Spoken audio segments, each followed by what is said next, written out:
pedir pra Deus o que eu quero que Ele faça pra mim. Eu tenho que pedir pra Ele o que Ele quer fazer pra mim. Que lindo. E eu demorei 25 anos pra aprender isso. Porque meu pai morreu um fiapo, né? E aí, quando ele morreu, eu falei, Deus, pra que eu tô aqui? Né? Porque ele era a paixão da minha vida. Meu pai morreu, tava só eu e ele em casa. Peguei o corpo dele gelado, eu falei, pai, é isso? Esse é o fim? Tipo, o amor da minha vida gelado aqui na minha frente me diz pra que eu tô aqui. A partir de agora você ouvirá um testemunho fortíssimo de fé, da querida e conhecida nacionalmente pelo Brasil, a jornalista Carla Secato.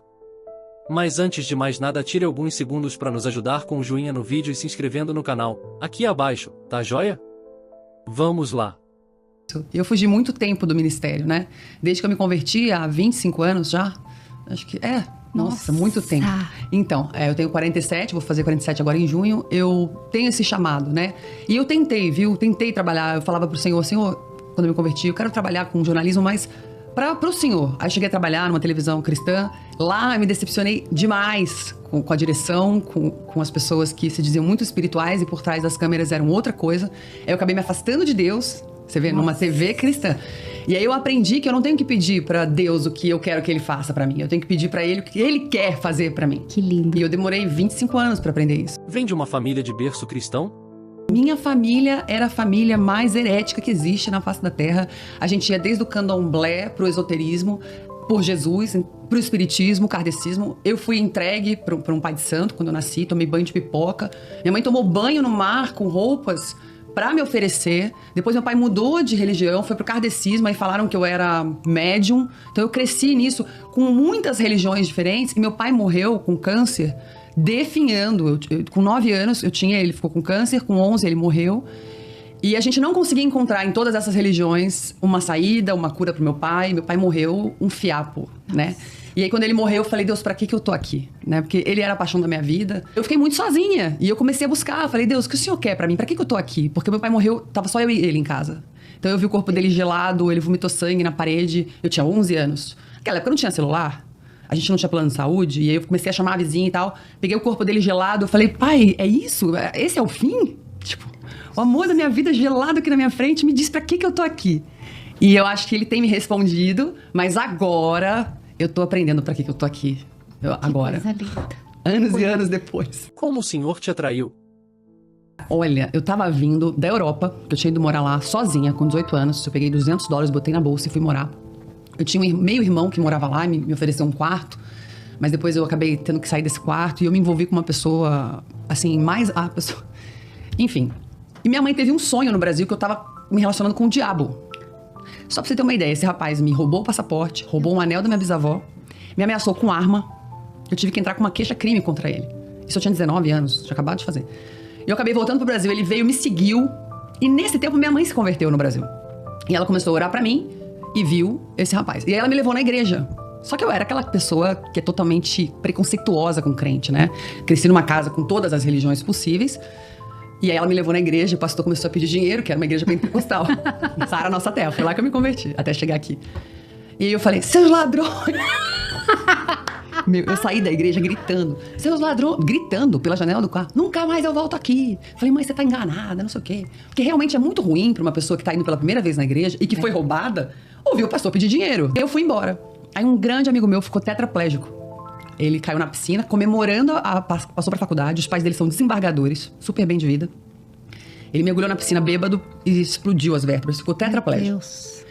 E aí eu tinha acabado de chegar, não tinha mais tanto contato com eles, e eu comecei a ir na casa dele, que estava tendo reunião de oração pra cura dele, né, domingo. Aí eu ia lá, e eu sentia tanta paz, eu nunca tinha sentido aquela paz, sabe? Tinha aqueles cânticos, aqueles louvores maravilhosos.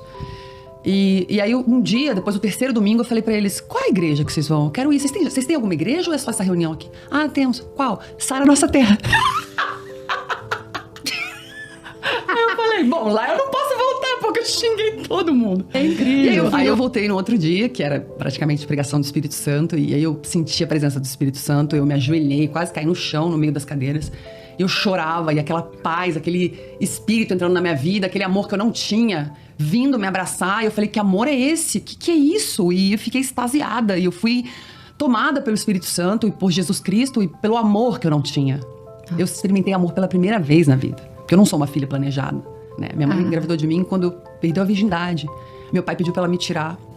Meus avós não queriam que ela casasse com ele, que ele era 22 anos mais velho, tinha 3 filhos do primeiro casamento. Então eu não fui uma criança desejada.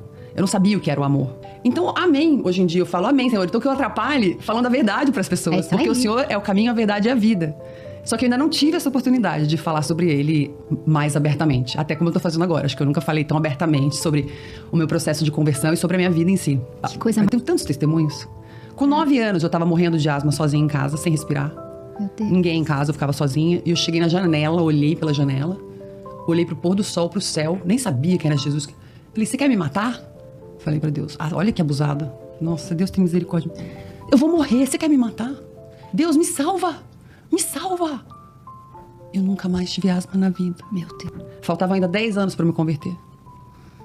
É uma vida de milagres, assim. De tentativas, muitas vezes eu pensei em tirar a minha vida. Muitas e muitas vezes. E Deus tem um plano. Que lindo. Deus tem um plano pra mim, pra você, pra quem tá assistindo a gente. E Ele vai cumprir. O que eu penso hoje em dia é que, às vezes, o nosso coração machucado atrapalha o processo. É verdade. E a nossa mente deturpada. Por exemplo, a minha mente é uma mente de uma pessoa, eu não mereço nada. Impostora. Eu não mereço amor. Como é que Deus me ama? Por que Jesus me ama? Eu não fiz nada pra Ele me amar, porque eu tinha que fazer coisas pra ser amada. Eu tinha que trabalhar, tinha que botar dinheiro em casa desde os 14 anos. Desde os 9 anos eu comecei a trabalhar em televisão, fazendo comercial. Então eu sempre tinha que ter uma função pra não atrapalhar. E o amor de Deus é de graça. Então, muitas vezes, o nosso coração sujo de mágoa, eu fui abusada sexualmente, fui abandonada e sofri muitas agressões, não deixa a gente conhecer a Cristo na profundidade. Eu tinha mágoa de Jesus. Eu tinha mágoa de Jesus. Eu tenho coragem de falar isso. Se tiver alguém em casa que tem mágoa de Jesus, fale pra ele. Porque como eu vi meu pai morrer, apanhava igual muito, soco na cabeça, cabelo arrancado, fui abusada, meu pai já estava morto. Nesse período, conseguiram uma bolsa para estudar num colégio particular, que era católico. Eu estudava em colégio público. Só 1 ano que eu consegui ficar. Depois a gente não conseguia nem pagar com a bolsa, não dava para pagar. E aí eu via Jesus na cruz, ensanguentado, caído, ou a Pietà de Michelangelo, ele no colo dela, como se fosse um fraco. E eu fiquei com mágoa, eu falei assim, eu não sabia que ele tá vivo, que ele é todo poderoso, que ele é o Deus da minha vida. Eu achava ele um fraco. Eu falava assim, eu tenho que apanhar todo dia, cuidar da minha irmã mais nova, eu passo fome na escola, eu desmaiei de fome uma vez na escola. Não tem ninguém pra me buscar, eu vou de ônibus, era na favela a escola, era no Vidigal.